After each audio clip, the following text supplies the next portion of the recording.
Langit masih gelap ketika alarm ponsel Resti berbunyi. Suara musik lembut yang ia pilih sebagai nada alarm terasa seperti ejekan. Ia mematikan alarm itu dengan satu sapuan jari. Bergegas bangkit dari tempat tidur kecil di kamar kosnya yang sempit. Seperti biasanya, pagi di kota ini terasa dingin dan sunyi. Hanya ditemani suara langkah cepatnya menuju kamar mandi. Resti sudah terbiasa dengan rutinitas ini. Sebagai seorang single parent, ia tahu bahwa tak ada pilihan lain selain bekerja keras. Anaknya, Naya, yang baru berusia 5 tahun, tinggal bersama ibunya di sebuah desa kecil, 3 jam perjalanan dari tempat Resti tinggal. Meski hati kecilnya ingin selalu berada di sisi Naya, kenyataan berkata lain. Pekerjaan di sebuah perusahaan properti di kota adalah satu-satunya cara bagi Resti untuk memberikan kehidupan yang layak bagi putri kecilnya. "Mah, nanti aku pulang ya kalau sempat," gumam Resti sambil memandangi layar ponselnya. Foto Naya dengan senyum ceria dan rambut yang selalu diikat 2 menjadi wallpapernya. Resti tahu ibunya selalu mengatakan bahwa semuanya baik-baik saja di rumah, tetapi rasa bersalah itu terus menghantuinya. Setiap kali Naya berkata, "Kapan ibu pulang? Aku kangen, Bu." Hati Resti serasa diremas. Hari ini tak jauh berbeda. Selepas sarapan ala kadarnya di kos, Resti bergegas menuju kantor. Di perjalanan, pikirannya melayang pada jadwal survei lahan yang akan ia jalani bersama timnya. Pekerjaan sebagai staf survei lahan di perusahaan properti menuntutnya untuk sering bepergian ke lokasi-lokasi terpencil. Tugasnya adalah mencatat potensi lahan yang akan dibangun menjadi perumahan. "Resti, nanti siang jangan lupa, kita langsung ke lapangan ya." Suara Pak Rudi atasannya terdengar ketika ia tiba di kantor. Resti mengangguk sambil menyiapkan berkas-berkas survei di mejanya. Di tengah kesibukan itu, pikirannya sempat melayang ke Naya. Apakah anak itu sudah sarapan? Apakah ibunya sempat mengantar Naya bermain? Semua perasaan itu harus ia simpan dalam-dalam saat kembali tenggelam dalam pekerjaannya. Kantornya yang penuh dengan aroma kopi dan suara touch keyboard terasa seperti dunia lain yang menuntut fokus penuh. Tidak ada ruang untuk kesalahan, terutama saat survei lapangan, karena kesalahan kecil bisa berujung pada kerugian besar bagi perusahaan. Setelah semua dokumen dan alat-alat survei siap, Resti menghela nafas panjang. Ia tahu hari ini akan menjadi hari yang panjang, dan seperti biasa, ia hanya berharap setelah semua pekerjaan ini selesai, ia bisa menyempatkan diri untuk pulang ke desa dan memeluk Naya, setidaknya meski hanya untuk sehari. Namun apa yang menanti Resti di perjalanan survei ini bukanlah rutinitas biasa. Sebuah gangguan tak kasat mata perlahan-lahan mulai memasuki kehidupannya, membawa ancaman yang akan menguji keberanian dan keyakinannya. Jalanan berliku yang sempit dan dipenuhi lubang menjadi saksi perjalanan Resti dan timnya menuju desa terpencil tempat survei lahan dilakukan. Mobil yang mereka tumpangi berderit setiap kali melewati tanjakan dan lubang tajam. Pepohonan tinggi dan lebat di sepanjang jalan seolah menutupi cahaya matahari, menciptakan bayangan gelap yang menambah suasana mencekam. "Ini desa terakhir yang harus kita cek sebelum proyek perumahan ini bisa dilanjutkan," kata Pak Rudi dari kursi depan. Suaranya terdengar tegas, tetapi ada sedikit nada gelisah di sana. Desa itu tampak tenang, bahkan terlalu tenang untuk ukuran pedesaan yang biasanya ramai oleh aktivitas pagi. Beberapa warga terlihat berkumpul di depan warung kecil, memandangi mobil tim dengan tatapan penuh selidik. Resti merasakan hawa yang berbeda begitu ia keluar dari mobil. Udara di sini terasa lebih dingin, meskipun matahari sudah tinggi. "Selamat siang, Pak," sapa Resti kepada seorang lelaki tua yang duduk di depan rumah kayu. Lelaki itu hanya mengangguk tipis tanpa senyum, kemudian menatap ke arah kebun yang akan mereka survei. Setelah berkoordinasi dengan kepala desa setempat, tim Resti mulai berjalan menuju lahan yang akan disurvei. Kebun itu luas, penuh dengan semak belukar dan pohon-pohon tinggi yang menjulang. Di tengah-tengah ada sebuah pohon besar yang tampak mencolok dengan akar-akar yang menjalar hingga ke permukaan tanah. "Kalau selesai dari sini, kalian mandi dan bersihkan diri ya, Mbak. Jangan masuk ke tempat istirahat atau ke rumah kalian tanpa mandi dan berwudu, ujar seorang ibu warga desa yang mendampingi mereka. Wajahnya terlihat serius. Di tempat ini ada yang tak kasat mata. Jangan abaikan kebersihan, apalagi kalau masuk ke tempat tidur tanpa mandi, bisa bahaya. Resti mengernyitkan dahi. Ia menatap ibu itu, mencoba membaca maksud dari perkataan tersebut. Namun karena sibuk mencatat hasil survei dan berkoordinasi dengan tim, ia hanya menjawab singkat, "Iya ibu, nanti kami bersihkan diri." Hari itu terasa sangat panjang. Matahari mulai condong ke barat ketika mereka menyelesaikan survei. Tubuh Resti sudah terasa lengket oleh keringat dan debu. Namun, pikirannya hanya fokus untuk segera kembali ke kos dan istirahat. Ia bahkan tak ingat lagi pesan ibu tadi tentang mandi atau membersihkan diri. Sesampainya di kota, Resti hampir tidak bisa menahan rasa kantuknya. Begitu sampai di kos, ia langsung melempar tas ke sudut kamar, melepas sepatu dan menjatuhkan diri ke kasur. Besok aja lah mandinya, gumamnya sambil menarik selimut. Di balik lelahnya ada sesuatu yang menyelinap. Malam itu terasa lebih sunyi dari biasanya. Namun Resti terlalu letih untuk peduli. Ia memejamkan mata dan tertidur dalam hitungan detik. Tak sadar bahwa ia telah membawa sesuatu dari kebun itu ke dalam hidupnya. Saat malam semakin larut, pintu kamar kos Resti terdengar berderit pelan. Sebuah bayangan besar melintas di depan jendela. Di tengah tidurnya, Resti mulai bermimpi. Sosok seorang pria tampan dengan senyum memikat datang menghampirinya. "Kamu pasti lelah ya," katanya dengan suara lembut. "Ayo, ikut aku. Aku akan menunjukkan tempat yang indah supaya bisa menghilangkan lelah kamu."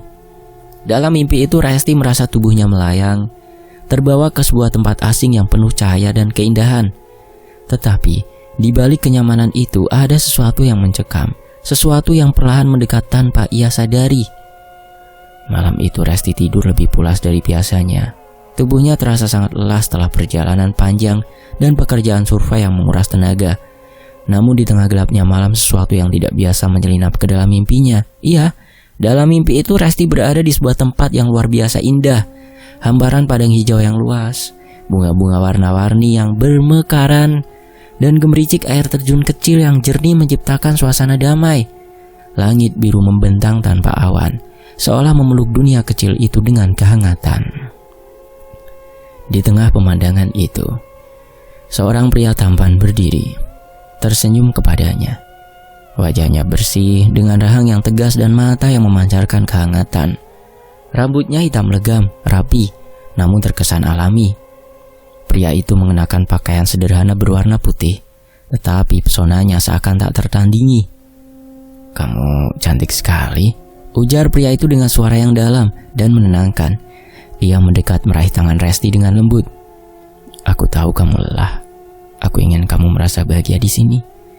Resti merasa pipinya memanas mendengar pujian itu. Ia tidak ingat kapan terakhir kali ada seseorang yang membuatnya merasa begitu diperhatikan. Ia tersenyum meskipun ada sedikit rasa malu. "Ayo, aku ingin menunjukkan sesuatu," lanjut pria itu. Ia menggandeng tangan Resti dan membawanya menyusuri jalan setapak yang dipenuhi kelopak bunga. Setiap langkah yang mereka ambil terasa dingin, ringan, seakan dunia di sekitarnya mendukung kebahagiaannya. Pria itu membawanya ke sebuah paviliun kecil yang terbuat dari kayu berukir, terletak di atas bukit kecil. Dari sana Resti bisa melihat pemandangan seluruh lembah indah yang mereka lalui. "Kamu layak mendapatkan ini semua," ucap pria itu sambil menatap mata Resti dalam-dalam. "Di sini aku akan selalu menjagamu. Kamu tidak perlu khawatir tentang apapun lagi." Resti merasakan kebahagiaan yang belum pernah ia rasakan sebelumnya. Pria itu memperlakukannya seperti seorang ratu. Ia menyuguhkan teh hangat dari cangkir porselen yang sangat cantik. Mendengarkan setiap kata yang Resti ucapkan dengan penuh perhatian dan tak henti-hentinya memujinya. Namun seiring berjalannya mimpi, ada sesuatu yang samar-samar terasa aneh. Pria itu selalu menjaga jarak dari cahaya matahari yang menerobos ke paviliun. Sekilas Resti merasa melihat bayangan pria itu tampak besar dan berbulu lebat ketika punggungnya menghadap cahaya. Tetapi ketika ia mencoba melihat lebih dekat, bayangan itu kembali normal. Resti mengabaikan kejanggalan itu. Baginya mimpi ini terlalu indah untuk dirusak oleh pikiran-pikiran aneh. Pria itu terus tersenyum, memperlakukannya dengan kasih sayang yang membuatnya lupa akan beban hidup sehari-hari. Ketika Resti terbangun keesokan harinya, ia masih bisa merasakan kelembutan genggaman tangan pria itu dan suara lembutnya yang memuji dirinya. Hatinya terasa hangat, meskipun sedikit terkejut dengan betapa nyata mimpi itu. Namun Resti tidak tahu bahwa mimpi itu hanyalah awal dari sesuatu yang jauh lebih dalam dan berbahaya. Sosok pria tampan yang ia temui bukanlah manusia biasa. Ia adalah makhluk dari dunia lain yang mulai mengikatkan dirinya pada kehidupan Resti, perlahan-lahan membawa ancaman yang tak terelakkan. Sementara itu Resti mengira mimpi indah itu akan berlalu seperti bunga tidur lainnya. Namun ia salah besar. Malam berikutnya pria tampan itu kembali hadir di mimpinya, menyapa dengan senyuman hangat yang sama. "Aku rindu melihatmu," ucap pria itu dengan suara yang lebih lembut dari sebelumnya. Kali ini ia membawa Resti ke sebuah taman yang lebih megah. Pohon-pohon tinggi dengan daun berkilauan seperti permata menghiasi sekeliling, sementara burung-burung kecil bernyanyi merdu di udara. Resti merasa semakin nyaman di sana, bahkan mulai berbagi cerita tentang kehidupannya. Pria itu mendengarkan dengan penuh perhatian. Matanya yang tajam menatap Resti, seakan ia adalah satu-satunya orang di dunia ini. "Aku akan selalu ada untukmu, Resti," bisik pria itu di akhir mimpi. Ketika pagi menjelang, Resti terbangun dengan perasaan aneh. Hatinya hangat, namun pikirannya mulai dipenuhi pertanyaan. Bagaimana mungkin mimpi ini terasa begitu nyata? Mengapa pria itu terasa begitu akrab, seolah ia sudah mengenalnya sejak lama? Hari ketiga mimpi itu kembali lagi. Kali ini pria tampan itu membawanya ke sebuah rumah besar bergaya klasik dengan ornamen emas dan perak. Di sana ia diperlakukan layaknya seorang ratu. Pria itu menyisir rambutnya dengan lembut, menyuguhkan makanan, bahkan memberikannya gaun cantik untuk dikenakan. Namun sesuatu mulai terasa ganjil. Di sudut-sudut rumah megah itu, Resti sesekali menangkap bayangan besar hitam melintas dengan cepat. Ketika ia mencoba menoleh, bayangan itu hilang begitu saja. Pria itu selalu mengalihkan perhatiannya, mengajak berbicara atau memuji kecantikannya, sehingga Resti tidak sempat mempertanyakan apa yang sebenarnya terjadi. Ketika mimpi itu berakhir, Resti bangun dengan keringat dingin. Perasaan gelisah mulai menghantui dirinya. Meskipun mimpinya penuh keindahan, ada sesuatu yang tidak dapat ia jelaskan. Sesuatu yang membuat jantungnya berdegup lebih cepat setiap kali ia memikirkan pria itu. Gangguan tidak hanya berhenti di mimpi. Malam keempat saat Resti mencoba tidur lebih awal untuk melupakan mimpinya, suara aneh mulai terdengar dari luar kamar kosnya. Dem, dem. Langkah kaki berat bergema di koridor sempit kos itu. Resti yang awalnya mengira itu suara penghuni lain, perlahan mulai merasa ada yang tidak wajar. Suara itu tidak pernah menjauh ataupun mendekat, hanya terus terdengar di luar pintunya, seperti sesuatu yang sengaja berhenti di sana. Dengan nafas tertahan, Resti mencoba mengintip dari celah pintu, namun koridor itu gelap dan ia tidak melihat apa-apa. Ketika ia kembali ke tempat tidur, suara langkah itu hilang, tapi hawa dingin yang ganjil mulai menyelimuti kamar kosnya. Resti merasa bulu kuduknya meremang, seperti ada sesuatu yang mengawasinya dari kegelapan sudut ruangan. Saat mencoba mengalihkan pikiran, Resti melihat sesuatu dari sudut matanya. Bayangan besar yang hitam pekat, berbentuk seperti sosok manusia raksasa dengan tubuh berbulu, berdiri di sudut kamar. Resti terkesiap, memalingkan wajah ke arah bayangan itu. Tapi saat ia menatap langsung, bayangan itu sudah menghilang. Ia tidak bisa tidur malam itu.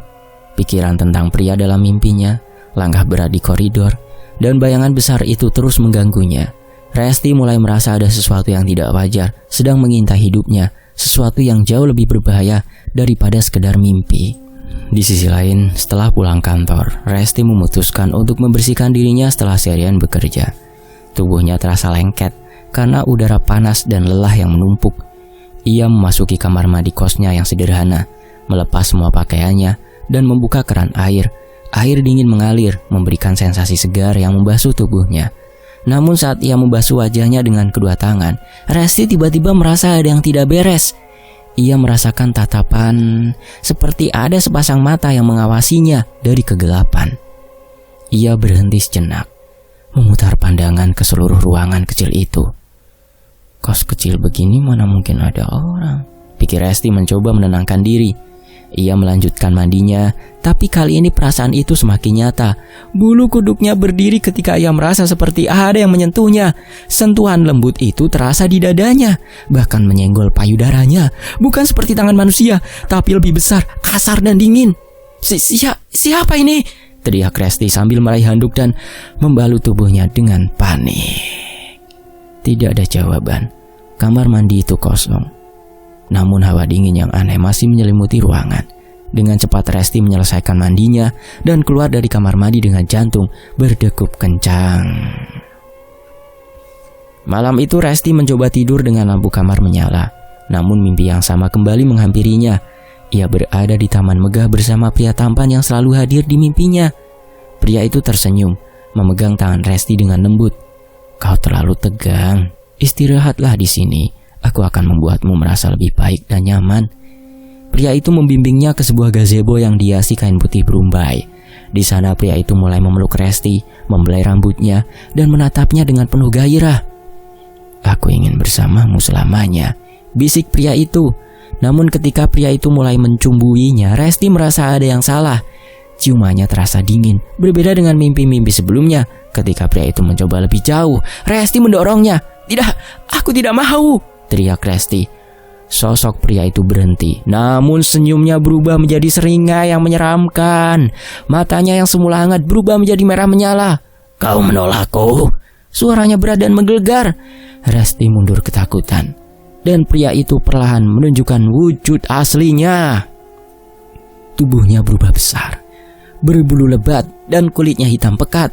Wajahnya memanjang seperti kera dengan taring besar yang menjulang keluar dari rahangnya. Ia adalah genderuwo, sosok makhluk gaib yang selama ini mengintai Resti dengan niat mesum.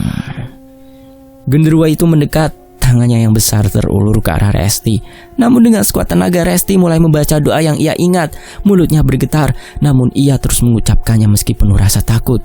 Aku berlindung kepada Allah dari segala kejahatan makhluk ciptaanmu, gumam Resti dengan nafas tersengal. Lalu genderuwo itu mengaum. Wah! Suaranya memekakan telinga, seakan terganggu oleh doa yang Resti bacakan. Ia mundur perlahan, lalu menghilang di balik kegelapan taman. Resti terbangun dengan nafas terengah-engah dan tubuh berkeringat. Hatinya masih dikuasai rasa takut. Ia sadar ini bukan sekedar mimpi. Genderuwo itu nyata, dan ia harus mencari cara untuk menghentikan gangguannya sebelum semuanya menjadi lebih buruk. Malam itu Resti duduk di meja kerjanya sambil menatap layar laptop. Hatinya gelisah, pikirannya terusik oleh mimpi yang terus berulang dan pengalaman aneh di kamar mandi. Ia merasa ada yang tidak beres, tapi ia tidak tahu harus mulai dari mana. Hawa dingin tiba-tiba menyelimuti ruangan, membuat Resti merapatkan sweater yang ia kenakan. Tanpa sadar, ia melirik pintu kamar kosnya. Padahal ia yakin sudah menguncinya. Namun sekarang pintu itu sedikit terbuka. Kok bisa? Gumam Resti, beranjak untuk menutup pintu. Namun saat tangannya hampir mencapai gagang pintu, ia mendengar suara nafas berat dari arah belakang. Suaranya seperti nafas seseorang yang besar dan berat, menekan udara di sekitar. Resti berbalik dengan cepat, matanya terpaku ke sudut kamar, tempat lemari kecilnya berdiri. Sekilas ia melihat bayangan hitam besar dengan bentuk tak jelas. Bayangan itu berdiri diam, mengintai dari balik gelap. Siapa di sana? Teriak Resti sambil mundur ke arah pintu. Bayangan itu tidak bergerak, tapi kehadirannya begitu menekan. Resti merasakan bulu kuduknya berdiri, kakinya lemas. Dengan tergesa ia meraih pegangan pintu dan membukanya lebar, membiarkan cahaya dari lorong masuk. Saat itu juga, bayangan itu menghilang seperti ditiup angin. Hari-hari berikutnya menjadi lebih mencekam bagi Resti. Pintu kamarnya kerap terbuka sendiri, meski ia yakin sudah menguncinya. Suara langkah berat terdengar di malam hari, seperti ada seseorang berjalan di dalam kamarnya. Kadang ia merasa ada yang duduk di tepi ranjangnya, membuat kasur di sebelahnya tenggelam sedikit. Puncaknya terjadi saat ia baru saja pulang kerja. Resti melemparkan tasnya ke atas meja dan berbaring di tempat tidur. Saat ia memejamkan mata, suara nafas berat itu kembali terdengar. Kali ini lebih dekat, di samping telinganya. Dengan panik, Resti meloncat dari tempat tidur, menyalakan semua lampu, dan mencari sumber suara itu. Namun seperti biasa, ia tidak menemukan apa-apa. Malam itu Resti tidak bisa tidur. Ia membuka laptop dan mulai mencari informasi tentang desa setempat survei dilakukan. Hasil pencarian awalnya hanya menampilkan berita tentang rencana pembangunan perumahan dan gambaran geografis desa tersebut. Namun ketika ia menggali lebih dalam, ia menemukan cerita-cerita mistis dari para blogger lokal. Salah satunya menulis tentang kebun larangan, sebuah area di desa itu yang dianggap keramat oleh warga sekitar. Menurut cerita, kebun itu dihuni oleh makhluk gaib yang kerap mengganggu orang-orang yang tidak menghormati tempat tersebut, terutama para wanita. Apakah ini ada hubungannya dengan mimpi-mimpi itu? Pikir Resti. Ia teringat peringatan warga desa untuk membersihkan diri setelah dari kebun. Hatinya menyesal telah mengabaikan peringatan itu. Namun yang lebih membuatnya takut adalah satu tulisan yang ia baca. Makhluk di kebun larangan ini dikenal sangat posesif. Jika ia menyukai seseorang, ia akan mengikuti orang itu kemanapun. Resti menutup laptopnya dengan tangan gemetar. Ia tahu bahwa ini bukan hal yang bisa ia hadapi sendirian. Ia harus segera mencari bantuan, atau makhluk itu akan terus menghancurkan hidupnya. Sementara itu Resti tidak bisa lagi menahan rasa takut yang menguasai dirinya. Gangguan semakin sering terjadi dan mimpi-mimpi itu masih menghantuinya. Ia memutuskan untuk mencari bantuan, mengingat cerita mistis yang ia baca tentang desa tempat survei dilakukan. Resti teringat salah satu nama yang disebut oleh warga desa, seorang dukun lokal bernama Mbah Surip. Pagi itu Resti nekat mengunjungi desa tempat survei dilakukan, meskipun ia merasa cemas. Ia bertanya pada beberapa warga dan akhirnya menemukan rumah Mbah Surip, seorang pria tua berusia lebih dari 70 tahun dengan janggut putih yang panjang. Rumahnya sederhana, terbuat dari kayu dan dihiasi berbagai sesajen di sudut-sudutnya. "Silakan masuk, Duk," ujar Mbah Surip seolah sudah tahu kedatangan Resti tanpa diberitahu. Resti pun duduk di atas tikar yang sudah disiapkan. Dengan suara gemetar, ia menceritakan semua mimpi, gangguan dan kejadian aneh yang menimpanya. Mbah Surip mendengarkan dengan serius. Matanya tajam menatap Resti, seolah mencari sesuatu di balik tubuhnya. "Pria tampan dalam mimpimu itu bukan manusia, Nduk," ujar Mbah Surip setelah beberapa saat terdiam. Resti menatap Mbah Surip dengan wajah bingung. "Dia adalah genderuwo, makhluk gaib dari bangsa jin. Mereka suka menampakkan diri sebagai pria tampan untuk memikat perempuan. Tapi aslinya, dia adalah sosok besar berbulu hitam dengan hasrat yang tak terkendali." Tubuh Resti merinding. Kata-kata Mbah Surip seakan memvalidasi semua ketakutan yang selama ini ia pendam. Mbah Surip melanjutkan penjelasannya. "Genderuwo itu tertarik padamu, Nduk. Dia akan terus mengikutimu karena kamu telah melanggar aturan di kebun larangan itu. Biasanya mereka memilih orang yang lengah atau tidak menjaga diri. Waktu kamu pulang tanpa membersihkan diri, tanpa mandi atau berwudu, dia melihatmu sebagai pintu masuk." Resti menunduk menyesal karena telah mengabaikan peringatan warga desa. "Kalau begitu bagaimana saya bisa melepaskan diri darinya, Mbah?" tanya Resti dengan suara lirih. Mbah Surip menggeleng pelan. "Aku hanya bisa membantumu sementara. Tapi ini masalah yang lebih besar daripada yang bisa aku tangani. Kamu butuh seseorang yang lebih kuat secara spiritual. Seorang kiai sepuh yang mampu memutuskan hubunganmu dengan genderuwo itu." Sebelum Resti pergi, Mbah Surip memberikan beberapa petunjuk untuk melindungi diri sementara waktu. Ia diminta untuk membaca doa tertentu setiap kali merasa terancam dan membawa kantong kecil berisi garam dan daun sirih sebagai pelindung. "Ini hanya untuk berjaga-jaga sampai kamu bertemu kiai sepuh. Jangan lengah, Nduk. Makhluk itu tidak akan menyerah begitu saja." Pesan Mbah Surip. Setiap pagi dan sore, baca kalimat ini. "Bismillahilladzi la yadurru ma'asmihi syai'un fil ardi wala fis sama' wa huwas samiul alim." Ingat ya, Nduk, amalkan. Resti meninggalkan rumah Mbah Surip dengan hati yang berat, meski merasa sedikit lega karena mendapat penjelasan. Ia tahu bahwa perjuangan untuk melepaskan diri dari genderuwo itu masih panjang dan berbahaya. Di perjalanan pulang ke kos, Resti merasa udara di sekelilingnya lebih dingin dari biasanya. Sesekali ia merasa ada bayangan besar yang mengintai dari kejauhan. membuatnya sadar bahwa waktu semakin menipis untuk mencari bantuan yang lebih kuat.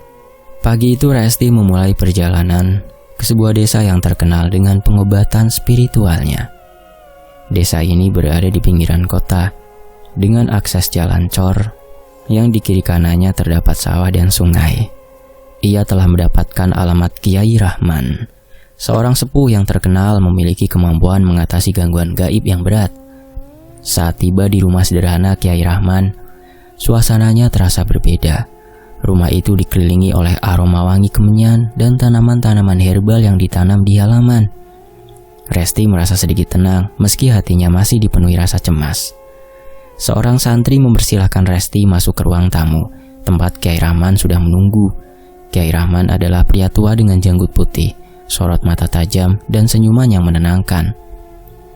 "Apa yang membawamu ke sini?" tanya Kiai Rahman lembut.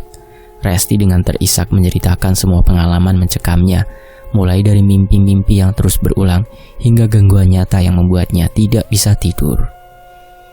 Kiai Rahman mengangguk paham setelah mendengar cerita Resti. Makhluk itu sudah mengikatmu, nak. Dia bukan sekedar tertarik, tapi ingin menjadikanmu miliknya. Ikatan spiritual ini terjadi karena kelalaian. Tapi jangan khawatir, nak. Kita akan berusaha memutusnya, ujar Kiai Rahman. Resti hanya bisa mengangguk sambil menyeka air matanya. Kiai Rahman melanjutkan penjelasannya. Genderuwo itu makhluk dari bangsa jin. Ketika mereka merasa menemukan seseorang yang sesuai, mereka akan melakukan berbagai cara untuk memperkuat ikatannya, termasuk melalui mimpi atau kontak fisik seperti yang kau alami, nak. Tapi makhluk seperti itu tidak bisa dilepaskan dengan mudah. Dia pasti akan melawan. Kiai Rahman meminta Resti untuk duduk di ruang khusus yang digunakan untuk pengobatan spiritual. Ruangan itu berukuran kecil dengan dinding kayu dihiasi tulisan kaligrafi Al-Quran. Aroma wangi kayu gaharu memenuhi udara. Resti duduk bersila, sementara Kiai Rahman dengan santriwatinya memulai dengan membaca surah-surah dari Al-Quran. Suaranya lantang, menenangkan, namun perlahan atmosfer di ruangan berubah. Udara yang semula terasa nyaman mulai terasa berat. Tiba-tiba Resti merasa tubuhnya menjadi kaku. Tangannya gemetar tanpa kendali, dan ia mulai mengeluarkan suara yang bukan miliknya. Suara itu berat dan parau, seperti suara pria dewasa yang marah. "Dia milikku, jangan ambil dia dariku." Suara itu menggema keluar dari mulut Resti. Kiai Rahman tetap tenang, meskipun wajahnya menunjukkan ketegangan. Ia melanjutkan pembacaan ayat-ayat suci dengan lebih lantang. Resti meronta-ronta, tubuhnya seperti ingin melarikan diri, tetapi Kiai Rahman meminta para santri untuk memegangnya agar tidak terluka. Ruangan kembali mencekam, lampu tiba-tiba berkedip, dan suara seperti langkah berat terdengar di luar ruangan. Bahkan beberapa santri yang berada di luar mengaku mendengar suara tawa menyeramkan. Sementara itu saat Kiai Rahman kembali melantunkan ayat-ayat Al-Quran dengan suara tegas, suasana di dalam ruangan semakin mencekam. Santriwati memegangi Resti dengan sangat kencang. Angin yang semula tenang mendadak berhembus kencang, menggoyangkan daun-daun pohon di luar jendela. Suara desiran itu terdengar seperti bisikan, namun suara yang keluar dari mulut Resti semakin berat dan parau, mengikuti alunan ayat yang dibaca oleh Kiai Rahman. Namun, Jangan lakukan itu. Dia adalah milikku. Suara berat itu semakin jelas, memenuhi ruangan kembali, seperti suara seorang pria yang sangat marah dan penuh amarah. Pada saat itu Resti mulai merasakan sakit yang luar biasa di dalam tubuhnya. Tubuhnya menggigil, tangan dan kakinya seperti kaku dan dada terasa sesak. Sakit yang sangat tajam mulai menyebar dari perutnya hingga ke seluruh tubuh. Genderuwo itu berusaha melawan dengan keras, meronta-ronta di dalam tubuh Resti, seolah-olah terbakar oleh ayat suci. Resti bereaksi mulai terhuyung-huyung seperti orang yang tengah tercekik. Matanya membelalak, nafasnya terengah-engah dan mulutnya terkatup rapat. Setiap kali ayat Al-Quran dibacakan, tubuhnya seolah dihantam gelombang energi yang sangat kuat. Ia berteriak lirih, berusaha melawan rasa sakit yang menyiksa, namun tubuhnya semakin tidak bisa mengontrol diri. Tiba-tiba, tubuh Resti mulai mengejang hebat. Kepala dan lehernya terkulai ke belakang, dan suara seperti tangisan pria yang sangat beringas terdengar keluar dari mulutnya. Suara itu bergema, menambah ketegangan dalam ruangan. "Berhenti, dia akan mati. Dia akan mati jika kau terus membaca itu. Berhenti!" Teriak suara itu namun semakin lemah, teredam oleh ayat-ayat Al-Quran yang terus mengalir. Lalu Resti terjatuh ke lantai. Tubuhnya seperti terlepas dari ikatan genderuwo yang sangat kencang, dan wajahnya pucat.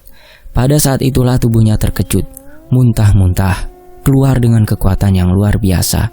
Cairan hitam pekat dan bau busuk yang tak bisa dijelaskan keluar dari mulutnya, menodai lantai tempat ia terjatuh. Para santriwati yang berada di sekelilingnya segera bertindak. Mereka mengangkat Resti, sementara Kyai Rahman tetap tenang, meskipun wajahnya menunjukkan bahwa ia pun merasakan dampak dari perlawanan genderuwo yang sangat kuat.